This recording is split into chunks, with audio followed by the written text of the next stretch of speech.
A Washington County program focused on helping those in jail is asking the county for more money, but some community members say that money could duplicate federal funds the program already has.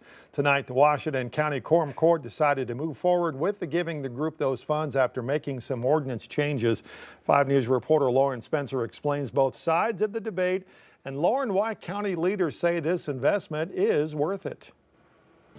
And the Returning Home CAPS program gives nonviolent offenders an alternative to prison. They say the alternative sentencing program is cutting repeat offenses in half, but right now they're asking the county for more funding to keep it going.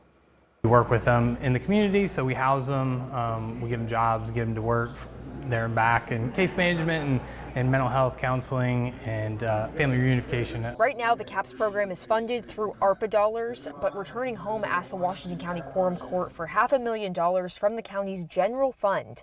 Executive Director Nick Robbins says that money would keep their 32-bed facility running through April 2027. So we have to have at least 4 months of funding to be able to commit them to us to know that we can follow through on their plea agreement. And so we've got to know before next year if we have the funding in place to continue so that there's no gap in services. I've been alarmed that we're continuing down the path to give such a substantial amount of money to one vendor who seems to be this preferred above all others entity. But Sarah Moore, Executive Director of the Arkansas Justice Reform Coalition, is asking the county to pause that payment.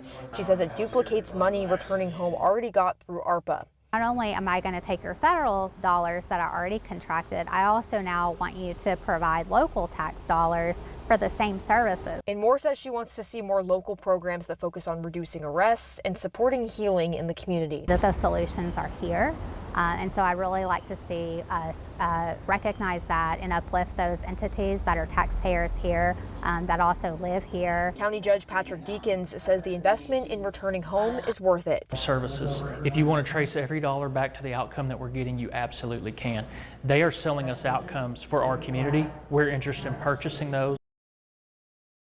When asked about Moore's claims of duplicating those funds, Robbins explained the ARPA money covers 4 months of next year, and they'll need the money for 12 months after. Now that it's been approved by the Finance and Budget Committee, it'll go to the full Quorum Court for a final vote. Lauren Spencer, 5 News. All right, Lauren, thanks. New at 10 tonight, Fort Smith police say they have arrested a teenager accused of making a bomb threat. Investigators say they got a call today after a voicemail was discovered implying that Kimmons Middle School was a possible target.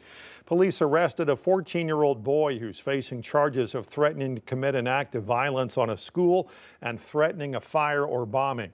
Police say this is a separate incident from a threat made last week. The school and Fort Smith police worked together and found no credible threat with today's incident. We're learning more about a bear encounter involving 2 people camping at Salt Fork Creek in Franklin County. Ozark Highlands Trail Association says some hikers spent nearly 6 hours trying to scare the black bear away from a campsite. Thankfully, no one was hurt, but the bear stayed close by even as the campers tried throwing rocks and making loud noises. The association's maintenance coordinator, Chris Adams, says with recent unusual bear behavior, they want everyone to be safe. You know, keeping the camp clean is going to be big. Don't throw foil packets from your tuna or whatever you're eating. Don't throw them in the fire pit. Don't burn them. We're talking about the smell and scent of different types of foods, even toothpaste. The bears are going to be able to be attracted to that. Adams says as they get trails ready for hikers, they're reminding you those of you who are hiking or camping alone to make sure they tell someone where they are at all times. Arkansas Governor Sarah Huckabee Sanders sharing what she's calling big improvements in public schools after the passing of the Bell-to-Bell No Cell Act. Today was day 1 in the state's 2-day social media summit.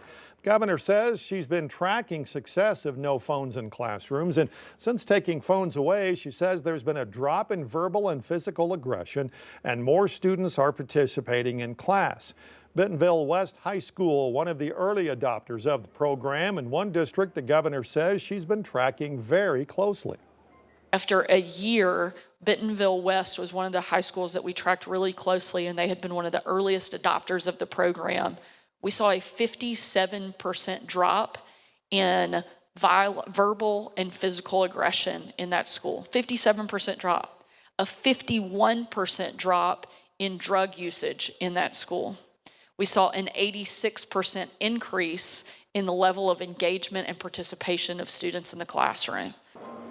Governor says what she'd like to tackle next is working with big tech companies and content creators to ensure what's made for adults does not make it to kids. A new era for Oklahoma's education system. Lindell Fields takes the oath of office at the state's new superintendent of education today. Governor Kevin Stitt led the swearing-in ceremony this morning. Governor appointed Lindell after Ryan Walter stepped down from the role. Governor described today the start of a fresh chapter for Oklahoma schools. Entrepreneurs from across the country in town now hoping to get their products on Walmart or Sam's Club shelves. Walmart's annual open call is underway in Bentonville. It's a way the corporation says it celebrates Sam Walton's Buy American initiative. Entrepreneurs are pitching products directly to Walmart and Sam's Club merchants. Walmart's Senior VP of Supplier Development says they're looking for items that'll stand out on the shelves. Of course, 5 News will continue open call coverage tomorrow. Hundreds of runners from all over the area and the country will converge in downtown Boonville this Saturday to take part in a piece of history. It's the 57th annual Arkansas Marathon, and business owners in the area are all smiles.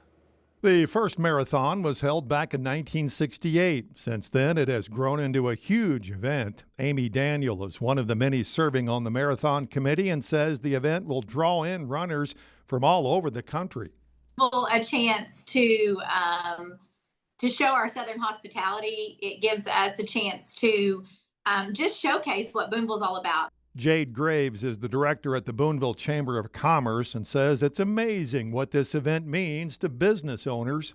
I've had some really good conversations with the business owners here, making sure that we're prepared to help them to have the best day possible. And actually, several of them are running the marathon or the 10K or the 5K. So they are involved, they're invested, they're our sponsors.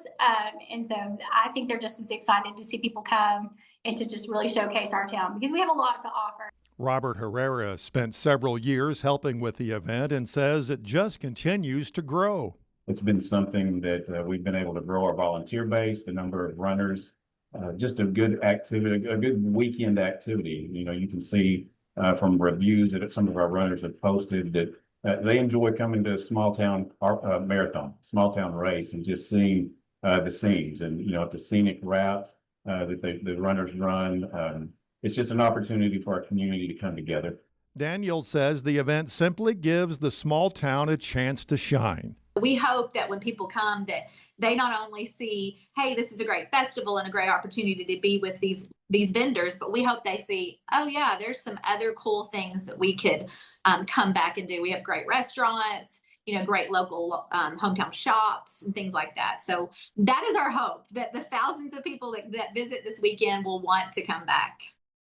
Now, the marathon is a Boston Marathon qualifier. It also includes a half marathon, a 10K, and a 5K, and it coincides with the annual October Days event, which takes place all day this Saturday in downtown Boonville.